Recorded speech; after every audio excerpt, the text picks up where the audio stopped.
Hello students, आज हम बात करेंगे सोशल साइंस की डेमोक्रेटिक पॉलिटिक्स के बारे में। जो हमारा पहला लेसन है जिसका नाम है व्हाट इज़ डेमोक्रेसी और व्हाई डेमोक्रेसी, कि लोकतंत्र क्या है और क्यों लोकतंत्र। डेमोक्रेसी का मतलब तो आप सभी जानते हैं कि लोकतंत्र। तो हमारा पहला चैप्टर में हमें इन्हीं बातों पर चर्चा करनी है कि लोकतंत्र होता क्या है और क्यों लोकतंत्र है। तो इसी के बारे में हम इस चैप्टर के अंदर जो है वो पढ़ेंगे, आगे बात करेंगे। आगे है ओवरव्यू में, इसमें हमने क्या क्या पढ़ना है। जैसे सबसे पहले हमारे पास दिया कि व्हाट इज़ डेमोक्रेसी, डेमोक्रेसी क्या है, इसके फीचर्स क्या हैं, और इस चैप्टर्स के अंदर हम इसकी डेफिनेशंस वगैरह भी धीरे धीरे पढ़ेंगे। स्टेप बाय स्टेप हम इसके बारे में पढ़ेंगे और इसके जो मीनिंग्स हैं उनके बारे में भी हम पढ़ेंगे। और क्लियरली इसके जो मेन फीचर्स है, जो मिनिमम फीचर्स है, कम से कम जो फीचर्स है इसके डेमोक्रेटिक गवर्नमेंट के, उसके बारे में हम पढ़ेंगे। और उसको डिस्टिंग्विश भी करेंगे उसके बीच में, जो डेमोक्रेटिक गवर्नमेंट और नॉन डेमोक्रेटिक, क्योंकि गवर्नमेंट जो दो प्रकार की होती है। एक लोकतंत्र में दो प्रकार के होते हैं, एक होता है डेमोक्रेटिक और एक होता है नॉन डेमोक्रेटिक। से स्टेप बाय स्टेप हम इनके बारे में जो पढ़ेंगे। और आज के बारे में भी, आज की कंट्री में भी कहीं कहीं पर किस प्रकार की कंट्री या डेमोक्रेसी है, उसके बारे में भी हम पूरे डिटेल्स में वो जानेंगे।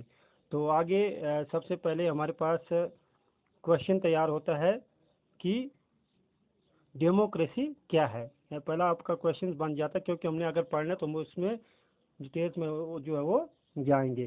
तो सबसे पहले हमारे पास क्वेश्चन बन रहा है कि व्हाट इज डेमोक्रेसी, कि डेमोक्रेसी क्या है। तो एक छोटा सा डेफिनेशन में मैं आपको समझाने का प्रयास करूंगा। जैसे डेफिनेशन यहाँ पर दिया है कि democracy is form of government in which the ruler are elected by the people, कि लोकतंत्र में उस प्रकार के फॉर्म ऑफ गवर्नमेंट होती है जिसमें हम रूलर को जो है चुनते हैं, इलेक्टेड बाय द पीपल। हम लोग उसको चुनते हैं, यानी कि हमारे नेता, हमारा जो रिप्रेजेंटेटिव होता है लोकतंत्र में, हम उसको चुनते हैं। तो एक बहुत ही पॉपुलर डेफिनेशन है इसकी, जिसकी डेफिनेशन यहाँ पर डेमोक्रेसी की जो अब्राहम लिंकन ने दी है। उन्होंने कहा कि democracy is a government of the people, bye the people and for the people. तो ये इस डेफिनेशन में उन्होंने कि ये लोगों के लिए है, लोगों ने बनाई, वो लोगों के लिए ही इस जो है ये होती है।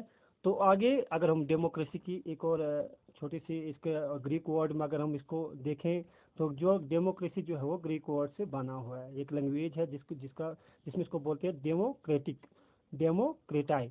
इसका मतलब होता है, ये ग्रीक वर्ड में इसका मतलब है डेमो का मतलब होता है पीपल, और क्रेटा का मतलब होता है रूलर, यानी कि जो लोगों के लिए राजा या कि जो रूलर है उसको मतलब बनाया जाता है, उन लोगों के लिए ही उसको बनाया जाता है। तो आगे हम पढ़ेंगे। इसके आगे है, इसके जो हैं जैसे इसके नेक्स्ट आगे है कि democracy comes from Greek word cratic, which means cratic means rulers.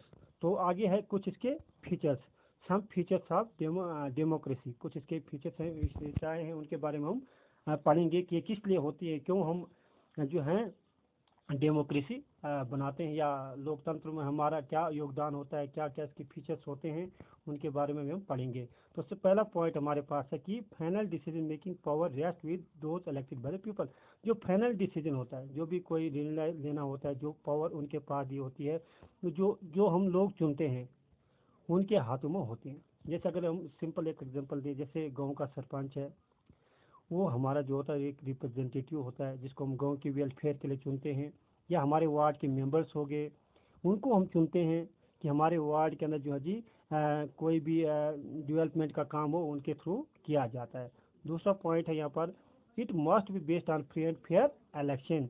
जो फ्री और फेयर होता है, कोई मतलब आपको उसमें डरने की वो नहीं होता है, या वो फ्रीली होता है, आपको अपनी मर्जी से आप वोट दे सकते हैं, और फेयरली होता है, अच्छे तरीके से होता है।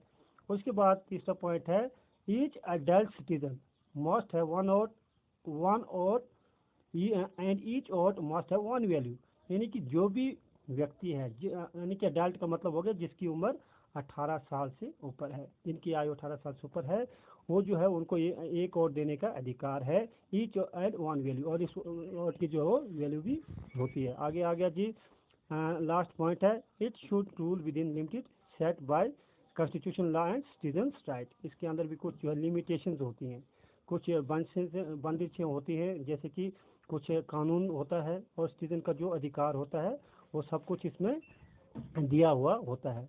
तो फिलहाल आज हम इतना ही इसके बारे में पढ़ेंगे कि डेमोक्रेसी क्या था, उसकी कुछ डेफिनेशंस पढ़ी और उसके जो मेन फीचर्स थे उसके बारे में पढ़ा। तो कल हम उसके आगे जो है वाई डेमोक्रेसी उसके बारे में हम पढ़ेंगे।